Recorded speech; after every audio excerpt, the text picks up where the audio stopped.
התעוררנו בשש ומשהו, 6:15, מצבע אדום והבומים הרגילים של צבע אדום.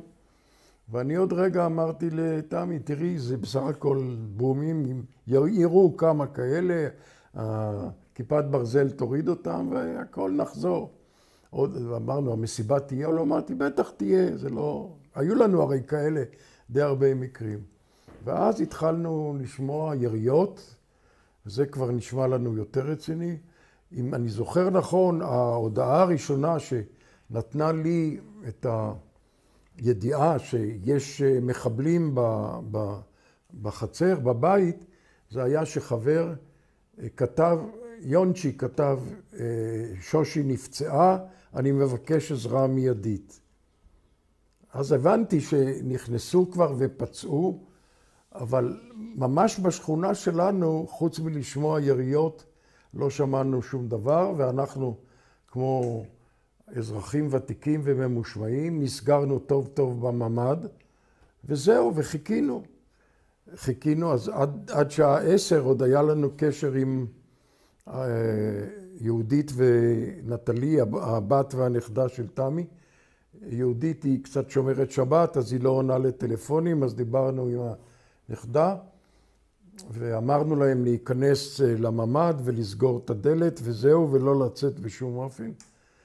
ומאז נותק הקשר ולא ידענו מה קורה איתם, וכמובן רמת החרדה עלתה מאוד, כי ידענו מה, שתי נשים אמריקאיות, הן לא יודעות, פעם ראשונה הן שומעות כזה דבר ונמצאות שם לבד.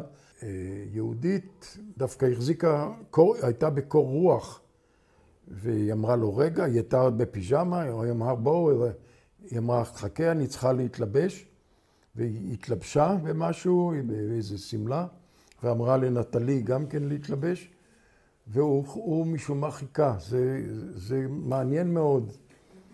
ואחרי זה הם לקחו אותם לדירה אחרת, ששם ישבה המשפחה של צחי והמשפחה של עומרי, שתי המשפחות האלה, ושם רצחו את הבת של צחי. ואמרנו, אנחנו לא זזים בלי לראות מה קרה לבנות, הרי לא ידענו שהם נלקחו בשבי. ובהתחלה החיילים אמרו לנו, בסדר, תלכו לעמדת הריכוז שהייתה על יד המפעל, או במפעל בעצם, ושם הם לא היו. אז אמרנו שוב למפקדים שם, לחיילים שהיו, אנחנו בלעדיהם לא זזים.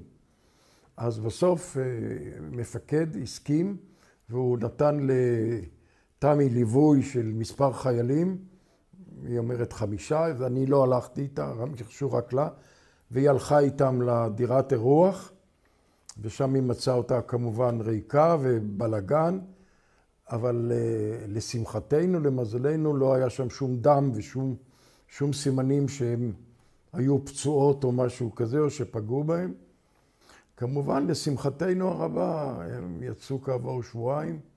אני מנחש, אין לי שום מסמכים ושום ידיעה, שהם שוחררו בגלל שהם לא רק אזרחיות אמריקאיות, אלא שם גרו בארצות הברית. עכשיו אנחנו חיים במשמר העמק. זה אומנם גולה, אבל גולה די בסדר. אני מרגיש מצד אחד כעס ועצב, ובושה. אני כבר הייתי במצב שלכל המוסדות המדינה, או כמעט לכולם, אני לא מאמין.